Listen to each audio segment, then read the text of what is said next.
If you're having suicidal thoughts or feelings or feel like you have no hope, please call 988. There, you can talk to someone who not only cares about your story, but cares about you. Please reach out today. Thomas P. Murphy once said, "Minutes are worth more than money. Spend them wisely." At Minutes Wisely, we take that to heart. Our mission is to decrease veteran suicide by providing life-changing experiences for veterans, first responders, and Gold Star families. We believe that we can make a lasting impact by rekindling a sense of purpose and fostering community through sponsored tickets to sporting events. These experiences are not just about the game, they're about the moments that can change lives. A simple sporting event can boost joy and instill a sense of renewed hope and purpose for those who have served. Join us in making a difference. Become a moment maker and empower a veteran with rediscovered hope. Visit minuteswisely.com for more information and to get involved. Together, we can make every moment count.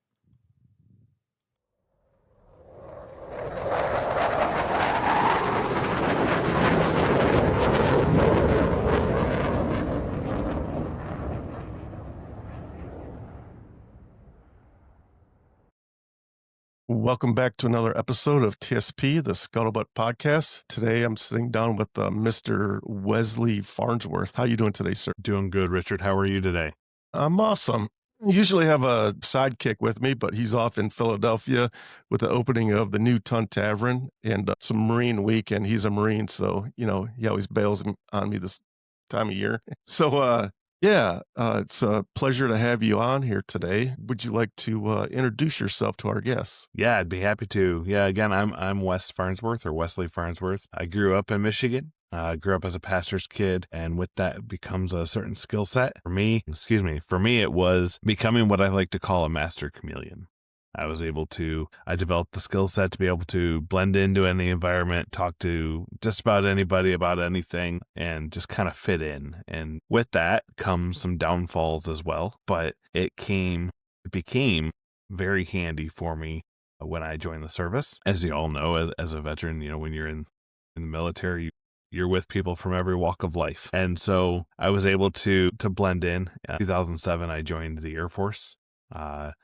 And I served in the Air Force from 2007 to 2014. When I got out, due to their massive downsizing, I took an early out, and so that's kind of me in a nutshell. I just released my first book, The Blueprint of Becoming, A Practical Guide to Faith, Failure, and Finding Your Way Forward.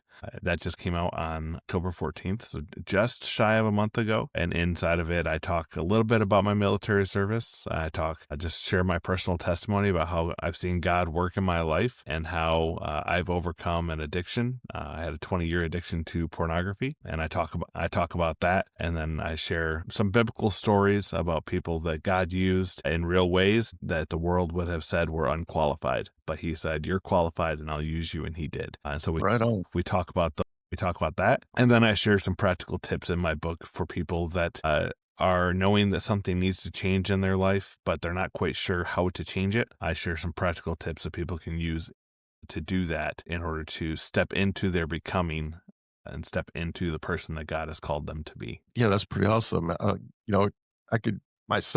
God has definitely put me down different paths as I go along. So that's awesome. A couple of years ago, I had a guest on my podcast, and he was also addicted to porn. He was in the Army, and he broke away through God also. So that's pretty amazing. Yep. What town in Michigan did you grow up? I grew up in Jackson, Michigan. Jackson.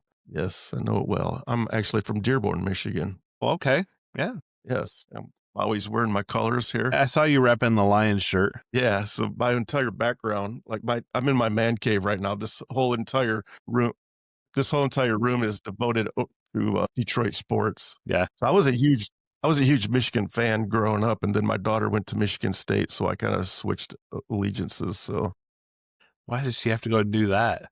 Yeah, it was a struggle for her at first, man. She was she contemplated it, and she actually pulled me aside one day and she said, "Hey, Dad, do you think the family would be mad at me if I went to Michigan State?" I was like, no, why would anybody be mad at you for going to a Big Ten school, man? Do what you got to do. Yeah. Like you got, you know, Well, that's when don't worry about anybody else. that's when you say, yeah, you do what you got to do, but that doesn't mean we're switching teams. So my son, her younger brother, definitely didn't switch teams. So he's a huge Michigan fan, and they butt heads all the time over it. It's freaking hilarious. So what inspired you to join the Air Force? You know, that's actually kind of a funny story. I was working at the time at a hotel, and things were not going well for one reason or another. And I kind of just was like, man, I should join the military, you know, which is funny because growing up, I always said I was never going to join the military. It was not for me. I would not do it.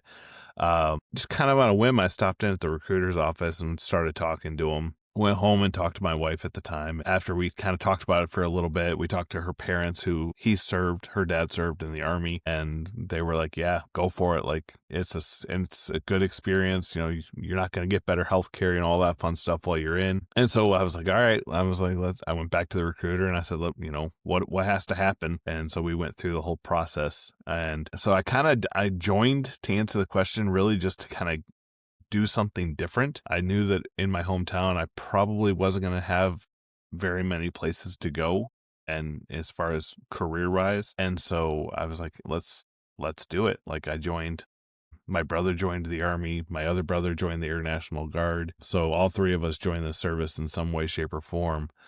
So yeah, I joined the Air Force, and the recruiter, you know, we went off to MEPS to do in-processing and fill out our dream sheet for jobs and all that fun stuff. And I remember going to MEPS and getting to the point where they're like, okay, here's your ASVAB scores. Here's what you're qualified to do. Fill out your dream sheet of jobs that you want to do. And as I was looking at them, the job of photojournalist, or it was just called photographer at the time, was on my list of potentials. And I was like, well, that sounds pretty cool. And the recruiter at the station looked at me, or the guy running that section looked at me and said, don't even put that down. He said, it is such a small career field, you will never get it. Don't even put it down. It's a waste of a slot. And so I was like, all right. And so instead of putting it as number 1, I put it as number 2. And I put something else that has something to do with controlling satellites or something like that as number 1. I was like, oh, that sounds pretty cool. So I put it down as number 2. Went through the rest of processing, got home, and it was like a week later, the job drop happened. And the recruiter calls me up. He says, hey, we have a match for you. Come on in and let's talk about it. I said, all right. So I went in. I was like, what's up, Staff Sergeant? And he's like, hey, got your job drop for you. And he's like, but before I tell you what it is, we have a couple of questions for you. And I said, okay. He's like, he looked at me dead in the eyes and says, who do you know? And what did you pay them? And I said, what are you talking about? He said, in the entire time I've done recruiting, and the entire time that this guy who's at MEPS has been in this career, in his job, which has been a lot longer than he was, obviously, in recruiting, he said, we've never seen this job drop ever. And here it is. And you got matched as doing photography. And he's like, so he asked me again, he's like, so who do you know? And what did you pay him? And I said, I don't know. Like, I was like, I don't know anybody. Like, I don't know anybody with that kind of pull. So yeah, so I joined the Air Force. 2007, got picked up as a photographer. And it sounds like a very cool job, man, especially in the military. It was such an amazing job. I absolutely loved it. I did it, actually, like I said, I did it for 7 years in uniform. And then I went back and I worked for the Air Force as a government civilian, a GS, for another 8 years. So I did 15 years doing that job for the Air Force. It's such an amazing job. Yeah. So Air Force basic training is in San Antonio, Texas. Where did you go for photography school? Fort Meade, Maryland, to the Defense Information School. How was it up there? Did you like it? All right. I was there during winter. So, you know, Maryland, it's cold. It's got snow. It's, you know, it's not the most fun, but it's good. I mean, the school itself was good. The course is a lot of fun. You really learn a lot, but it's not easy. There's a lot more that goes into the job than I think most people realize. I remember during basic training, my TI was always like, what are they going to do? Spend 6 weeks teaching you how to push the button down, and the next 6 weeks, how to let it go? Like, yeah. And I was like, oh yeah, that's gotta be it. Like, I had no idea what was waiting for me, but yeah, no, it's an awesome career field with a lot of stuff that goes into it. There's a lot of skill there. So Was it all digital cameras back then in 2007? It was. They had made the transition not too long before that from film to digital. When you were taking photos, were you able to take any aerial photos? Did you ever go on an airplane and take shots? I did, yeah. In my career field, or in my career, I was blessed, man. I was blessed to do so much stuff. I flew with the Army Golden Knights and photographed them jumping out in St. Louis into Busch Stadium. I did a mid-air refueling on a KC-135 where they were refueling a B-2 bomber. I've done sporting events at every level, NFL, NHL, NBA. Nope, sorry, didn't do NBA. But I've done college sports. I've done motocross, Monster Jam, 9 months deployed. I've done I did President Barack Obama's second inauguration. I've done crime scenes. I've done so much stuff. Were you able to keep any of these photos? Yep, I have them on a hard drive. Heck yeah. Were you able to keep them, or did you just slide them out the back door? Yeah, no, you can keep them. They're once an image is taken, and especially by a government photographer, they're considered public domain. Yeah. So they're public images. They're out on the web. You can find them, and you can use them freely. They're public domain, so you can use them for in pretty much whatever capacity you want. So after you got out of school for photography, where were you actually stationed at?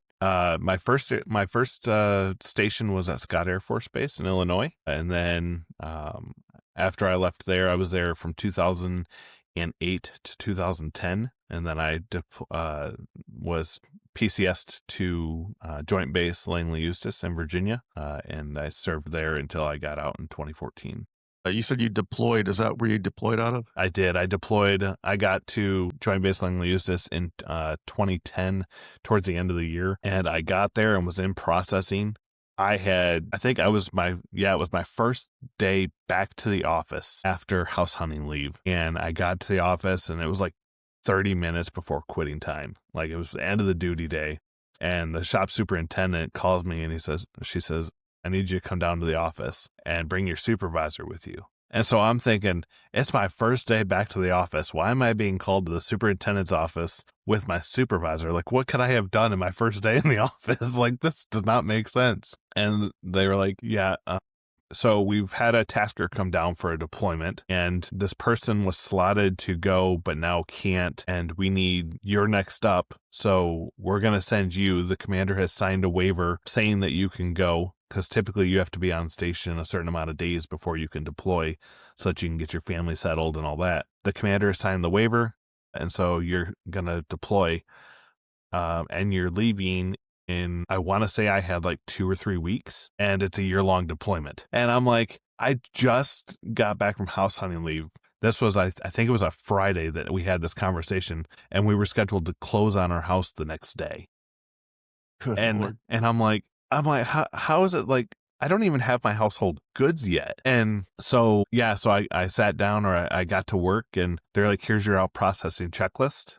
And, just when you come in on Monday morning, like, just get to work on it, and we're going to do everything we can to help you get it knocked out as fast as possible. And, feel free to go home and just take the rest of the day off. And of course, this is like 5 minutes now to quitting time that they're letting me go home early. But I was like, okay. So I went home, and I remember I looked at my wife at the time, and I said, tell her what's going on. And she's like, but now, mind you, I think she was 2 months old at this time. So we've just closed we're just getting ready to close on our house. We have a 2-month-old baby, and now I'm deploying for a year. And so we're having our household goods were delivered like literally days before I left on deployment. Yeah. Uncle Sam has a habit to doing that. Where did you deploy to? I was in RC East, Gardez province of Afghanistan. So what was that like? Were you just out taking photos of combat, or like what were you doing? So when I was in Afghanistan, I was part of a provincial reconstruction team.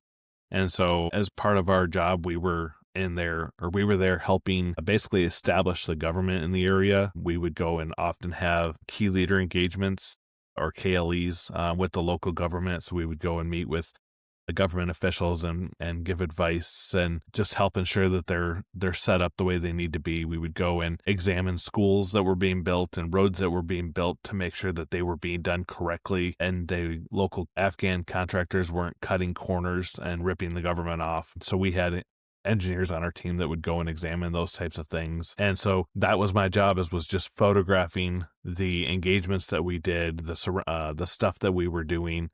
And really, I was photographing the country in essence being rebuilt right before my eyes. And it was so amazing to do. The people in Afghanistan are just so hospitable and friendly. And the countryside, man, if that country was not in constant turmoil and war, they could make a killing in tourism. It is such a beautiful country. Wow.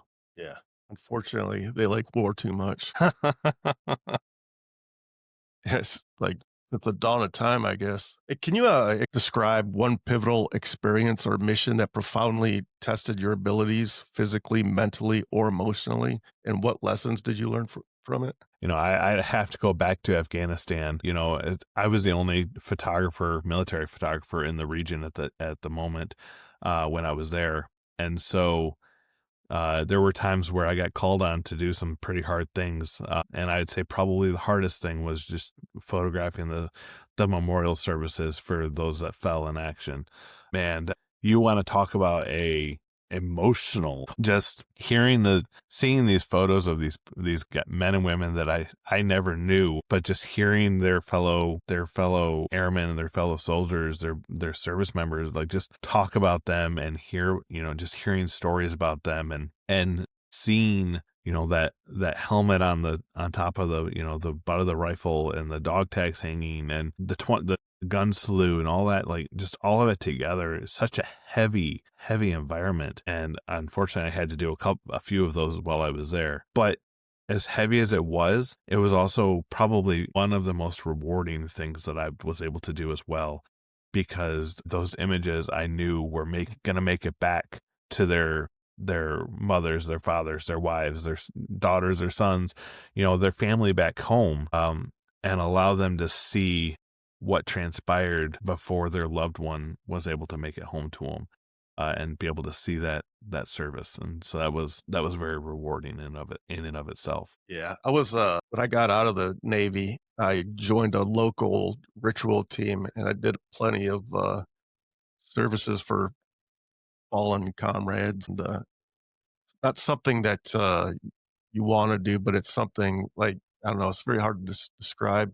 You get a lot out of it, and Yeah. there's never a dry eye in the house when that happens. Yeah, well, when I was stationed at Scott Air Force Base, I was on the base honor guard team. And so I had done, prior to Afghanistan, I had done many funerals, carrying the casket, doing the firing party, the 21 gun salute, even presenting the flag to the next of kin. I'll never forget that. And I'll never forget the speech that we're supposed to say to the loved ones when we present that flag. Like, that's just ingrained in me now. I'll never forget it. But it was another level, I think, for me.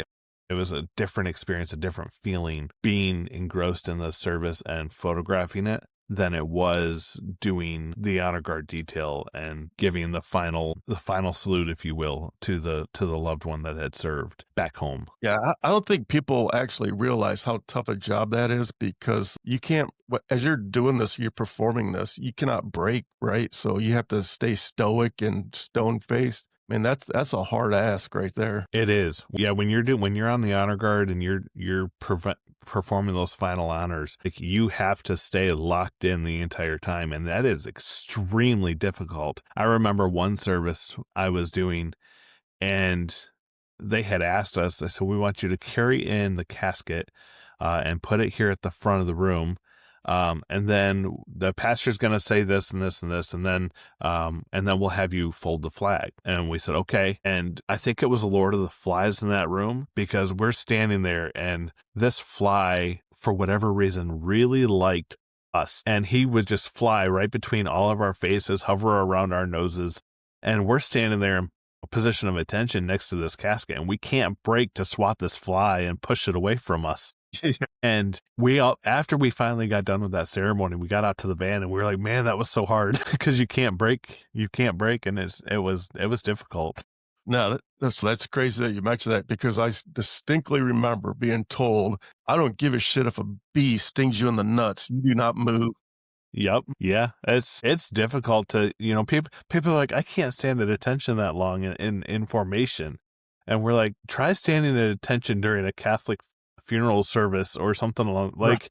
like you'll figure it out. You develop some coping skills. Yeah, for sure.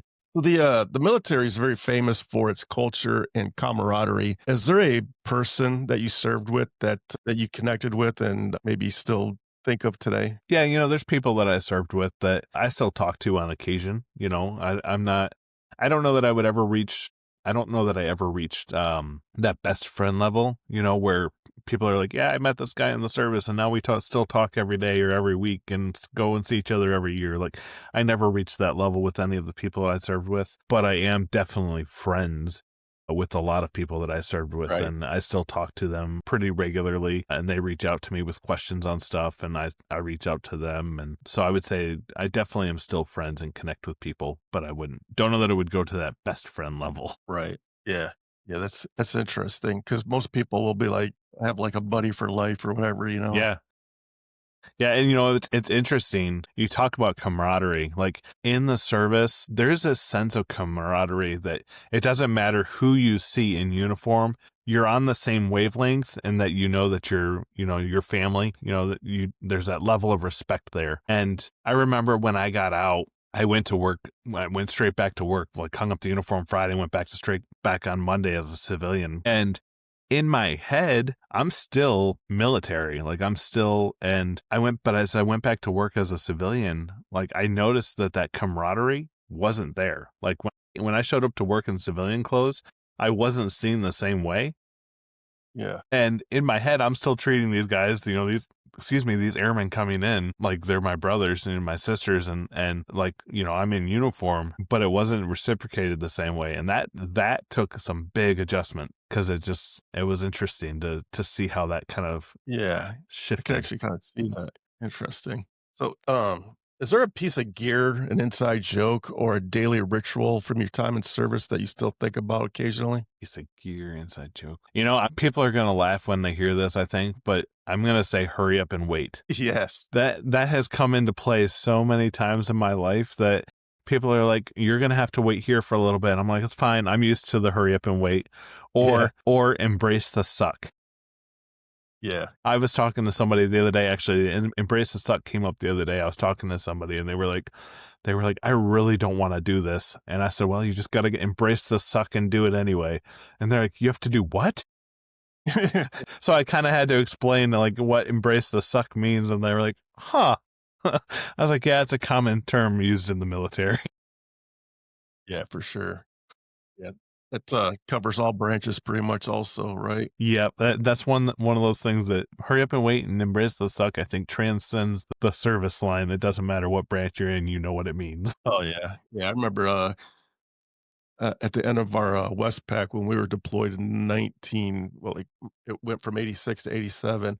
We were on our way back from, mind you, we're down sailing the equator was, at that time it was almost winter time. So the weather was like 80, 85 degrees every single day. And then President Reagan, we were on our way back to California, wrap up our 6-month deployment. But instead, President Reagan had a better idea. He said, we're going to send the group to the Bering Sea. And mind you, it was in January. So not only did we have to sail the Bering Sea in January, we also had to launch and recover aircraft. So embracing the suck was definitely part of our culture. It was horrible, Nobody said it was going to be fun all the time. That's right. That's one of the things that people are like, well, don't you miss the service? I say, there's times where I miss the service, but there's a lot of times that I don't. Like, I like having some control over my life. Yeah. Like, what do you mean by that? I said, when you're in, you're in. Like, they own you 24/7, 365. Like, Yeah. they tell you when to go, where to go, and how to go there, like, at all times. Yeah, and if you want to do something on your own, you have to ask permission. For a simple thing like growing a mustache, you got to fill out a request sheet to grow a mustache. At least I did back in the 80s. Yep. Like they will, yeah, they own you for sure. Yeah. Yeah. You can't have facial hair. In the Air Force, you could have facial hair, but it had to be only certain facial hair. It couldn't be anything on the chin. You could do a mustache, but then it had to be well kept, neatly groomed, like Yeah. there were a lot of regulations around it. Yeah, correct. Yeah. It's funny how that works. I want to talk a second about your transition from military life into civilian life. A lot of people struggle with the transition because you come from such a hard nose, regimented every single day to the very next day, you're free. And a lot of people struggle with that. How did you deal with your transition from military to civilian life? I think for me, it was actually probably easier than most because I went from my first civilian job, if you will, was still working for the Air Force. And so for me, there wasn't a whole lot of difference other than I wasn't going to work in uniform. I was still doing the exact same job. It was at a different place. My civilian job was working at Wright-Patterson Air Force Base in Ohio. And so the only difference was I hung up the uniform and I was in a different state. But other than that, my duty day still started pretty much the same time, and actually technically I was still on terminal leave when I started working as a civilian. So people were still calling me staff sergeant at the time because I was still technically on duty or still active duty as in some ways. And so I think the transition for me was a little bit easier in that I was still doing the same job, and I kind of just naturally, over the years of being a federal civilian, just kind of reassumed that role as a civilian instead of a service member. Is there a specific skill or value that you developed in the military that you found surprisingly valuable today in either your civilian or your career? Yeah, just the skill of being able to speak and being able to do photography.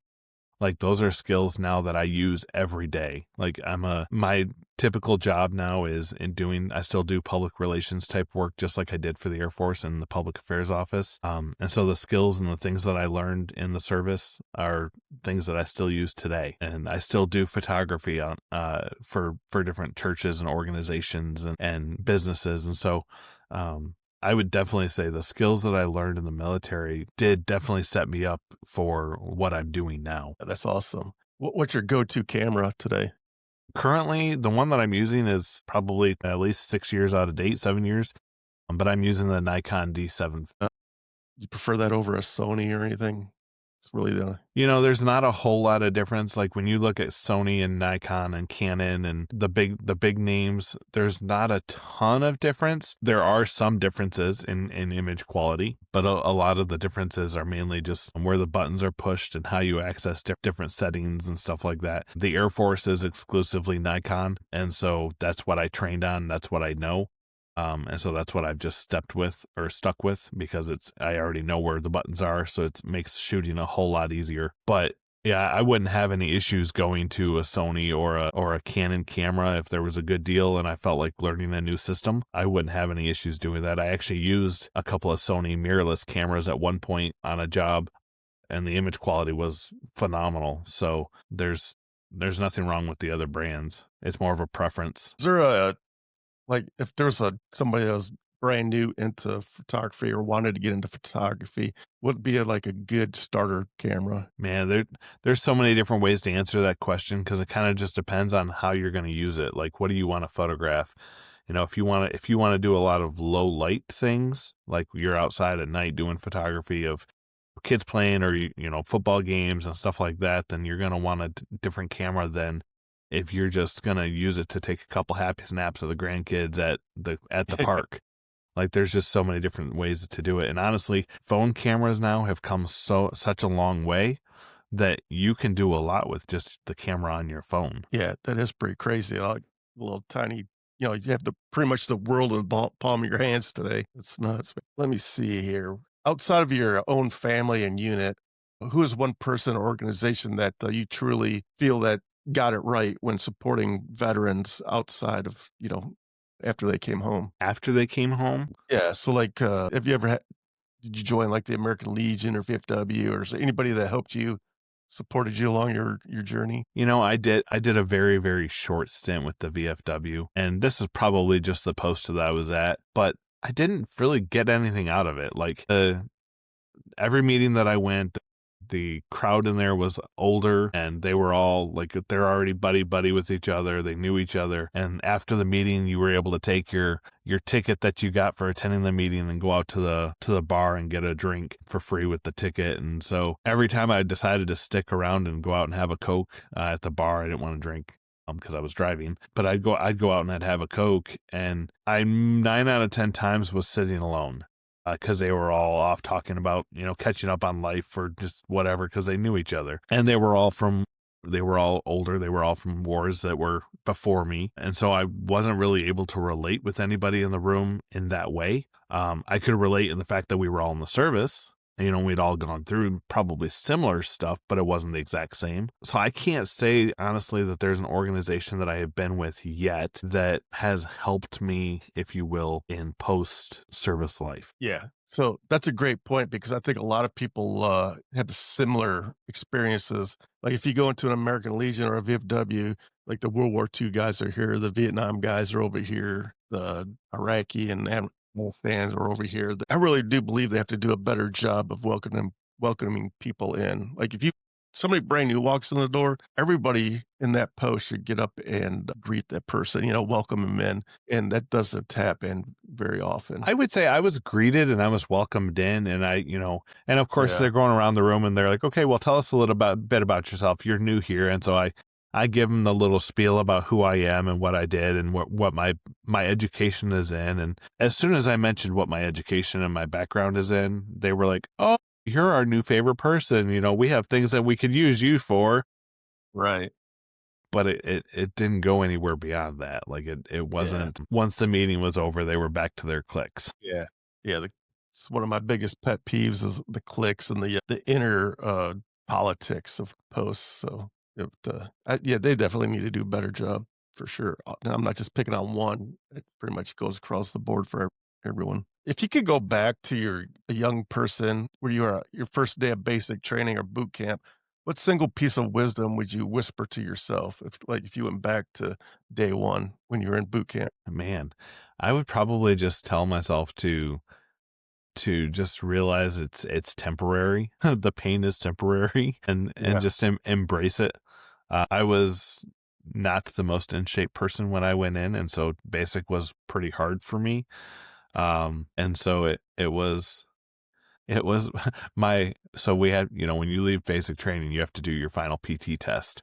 And I passed my final run by 1 second. And that's my MTI looked at me, or MTL, he looked at me, he's like, you're cutting it a little close there, Farnsworth, aren't you? That's another great point. I was like, 1 second is 1 second. Like, I still pass. Yeah, exactly. It's pass or fail, buddy, and that's a pass. But that is a great point. Like if you have a young person that wants to join the military, definitely get them out there and train a little bit before you step on those yellow footprints, man. Yeah, I mean, I had done that. Like I had to lose like almost 100 pounds, I think it was, to just enlist. Wow. And so I had lost a lot of weight just to get to a point where I could enlist. And so I was definitely in a lot better shape than when I started the journey of enlisting. But there's a difference between doing some work at home and the culture and the PT that you do when you're there. And it's an adjustment. Yeah, I was very fortunate then. I was, when I joined the Navy, I swear my final weigh-in at MEPS before I got on the bus, I weighed in at like 120 pounds, but so I was a little runt. And, but my thing was running. I could just run for hours. So it was fairly easy for me. I mean, I wasn't expecting the double time. Like you're not allowed to walk in boot camp. If you're outside of a building, you're double timing everywhere you go. But it was fairly easy for me, but not everybody's the same. The question is, do you still run today? 0. I run 0. I couldn't run from here to my mailbox without dying. I'm the exact same way. People are like, you don't run anymore prior military? I said, no. I said, there's 2 words that don't ever go together, the word fun and the word run. Like, exactly. Why would I go and run for fun? Plus, I still have, towards the end of my service time in uniform, I got chronic shin splints, and I still have them today. Like, they've done x-rays and stuff on my legs at the VA, you know, because I've claimed them, and they're like, yeah, we don't see anything. And I said, then why do my legs run, or why do my legs hurt every time I run the exact same way as when I was in the service? Like, there's something there. They're like, well, we can't see it. I'm like, yeah, well, y'all are blind. You just don't want to pay up. Exactly. Yep. I know how that goes, man. I'm dealing with the VA now, trying to get some stuff squared away.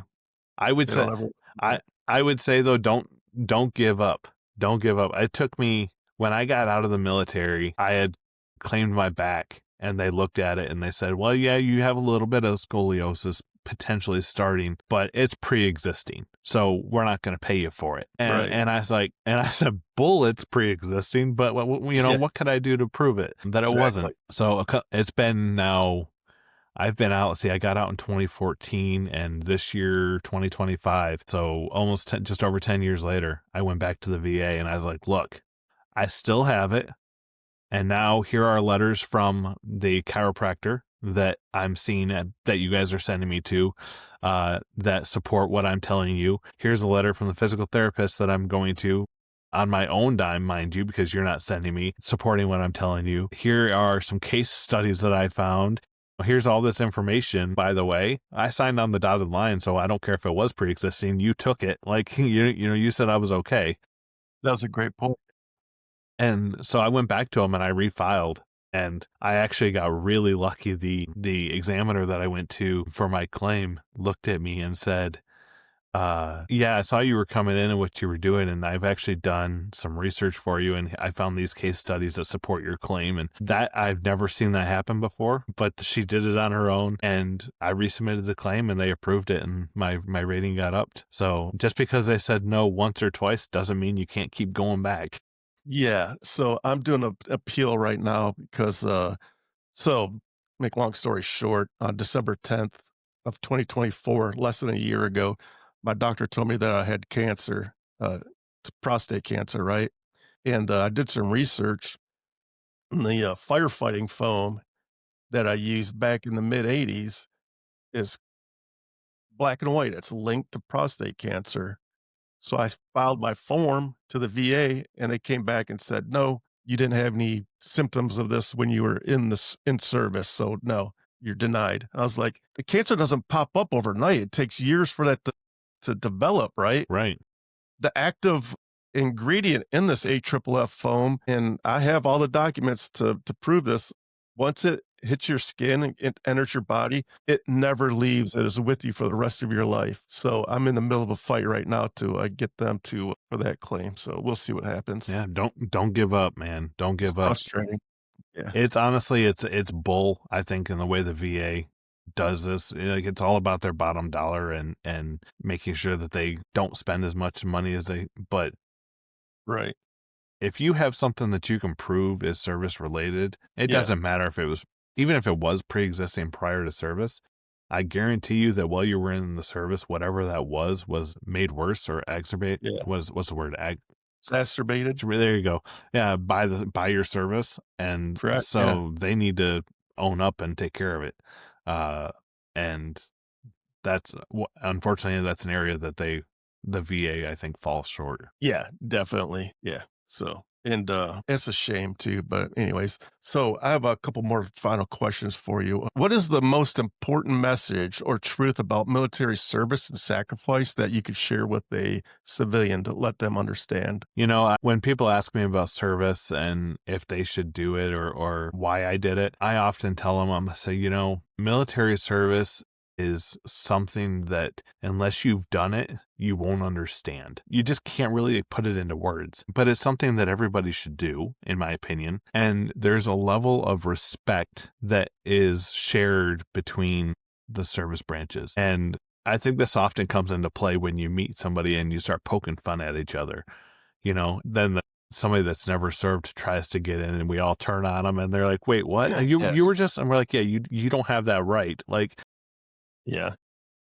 But it's just one of those things, like it's a brotherhood or a family, if you will, that continues from the day you enlist to the day you die. And it's a right that you've earned, but it's only if you've earned it. And so I think that's something that there's a lot of people that just don't understand that. And so that's probably the number one thing that I still I tell people about today because I'm asked like how can you do that but I can't, and so it's like, okay, let's have this conversation again, like gather around kids. Let's have story time. Yes. My friends definitely rip on each other, but if an outsider tries to join in, yeah, it's like, nah. I mean, my brother and I, like I said, I have a brother that's in the Army. He's still active duty today at the moment. He'll be retiring here, I'm guessing, probably the next year or two. But, Awesome. we still poke fun at each other. And my brother's in the Air National Guard, like, or was in the Air National Guard. Like, even though he was still Air Force, like, he was Guard and I was active duty. So we still, we poke fun at each other. We both team up on our brother that's at Army. And, I mean, there's just that understanding though that we're having fun and we're poking Yeah. fun Right. that you can't get anywhere else. Exactly. So the final question that I have, I usually ask the person to pick a number 1 through 10, but they always pick 7 for some reason. So today I'm gonna do it a little different, right? So I have the wheel of death.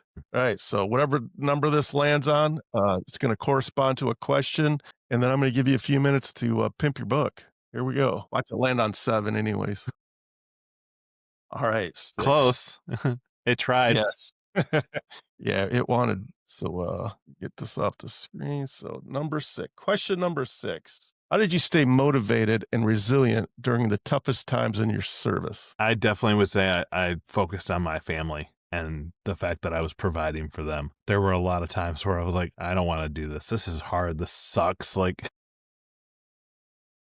and so when those moments came around, I thought of my family and the life that they were having because of my service. And that's what kept me going. Yeah, awesome, man. I think the common theme in here is, ladies and gentlemen, when you're in service, it sucks. When you're out of service and you're thinking back, it was the greatest experience of your life. Man, there's so much truth to that. Yeah.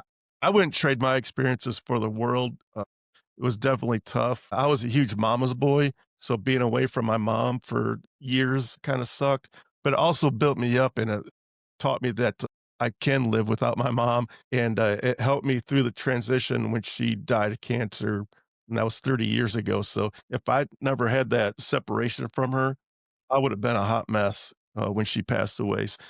I definitely got a lot out of it. Would I do it again today? 100% out of 100 times. That doesn't mean it was easy. It sucked, but I absolutely loved it. And I also agree, every young person should definitely join the military. Gives you a different outlook on life. All these young kids here today, they bash this country, but they don't really know what it's all about. You've never even left this country. How can you tell me that this country is so bad when you've never been to another country? I've been to, when I was in the Navy, I sailed 4 continents before I turned 21 years old. So I got to see how other people lived. And I'll tell you right now, this country is not perfect, but is the best country on the planet. Amen. Yeah, I would agree. When you enlist, you are given a different mindset. You're taught skills that you probably wouldn't have earned or learned otherwise. And it really does. It sets you up well, I think, for adulthood and how to function as a member of society. Yes, definitely. All right. Well, I want to thank you for joining me today and telling your story. But before we go, can you take a few minutes and pimp your book and kind of explain it?